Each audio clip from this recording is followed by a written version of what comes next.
Hello, welcome to TechSharmat. In this session, we will discuss about a process through which we can write the data into the physical file using CL program. Same thing we have discussed in the previous session also, but this time we are going to make this in dynamic way.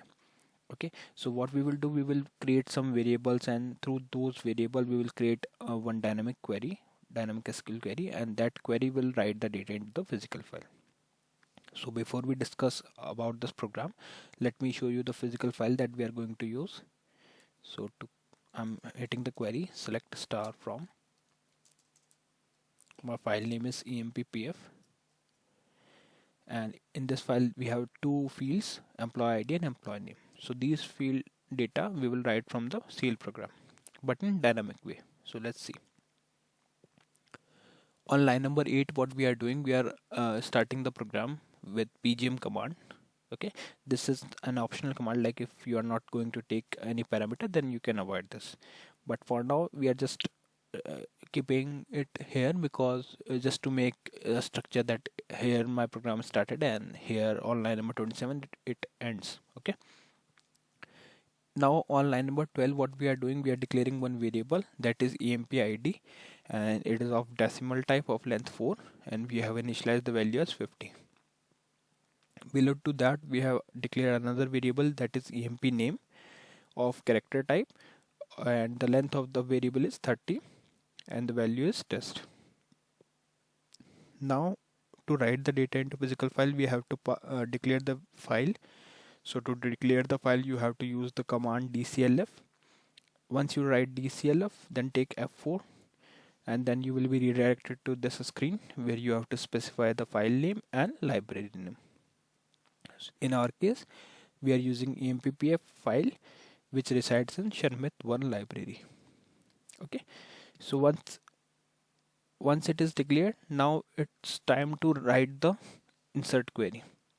So for running the SQL query, we are using RUNSQL command. So just simply write RUNSQL, then take F4, and either you can write your query here or you can go directly to the screen, and means directly you can here also you can write. Okay, so what we are doing, we are opening the parenthesis, then a quote, single quote, then insert into file name. If we are writing data to all the fields, then there is no need to specify the field name, otherwise you have to specify the field name inside the parenthesis. Okay, then you have to write values. Now as we are going to pass the variable inside this, so for that what you need to do, you have to use quotes in this way, like one single quote, second, third, three single quote, then two pipe symbol, then your variable name. So let's say my variable name is var1, so I will like write like this, then again two pipe symbol and three single quotes. So this is a format or a pattern through which you can pass your variable inside the query. So same thing I have done here.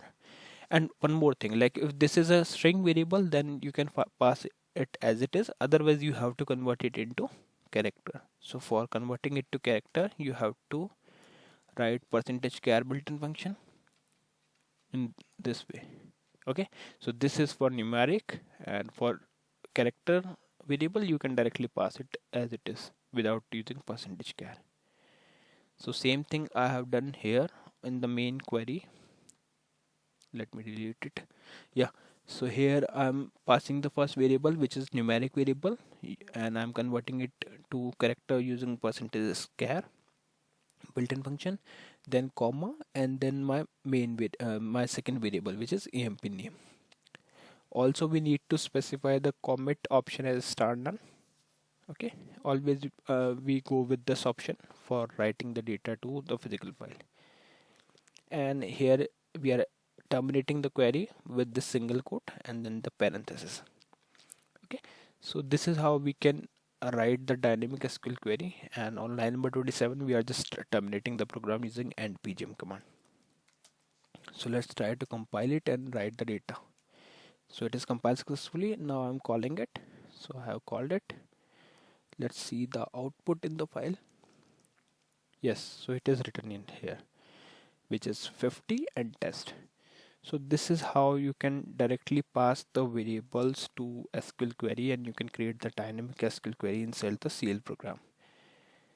Okay, it is very useful. Let's say there are some other program through which we are getting the variables, then you can directly pass those variable into the SQL query, and then you can run it with the help of RUNSQL command to write the data to your file. So I hope this is clear to all of you.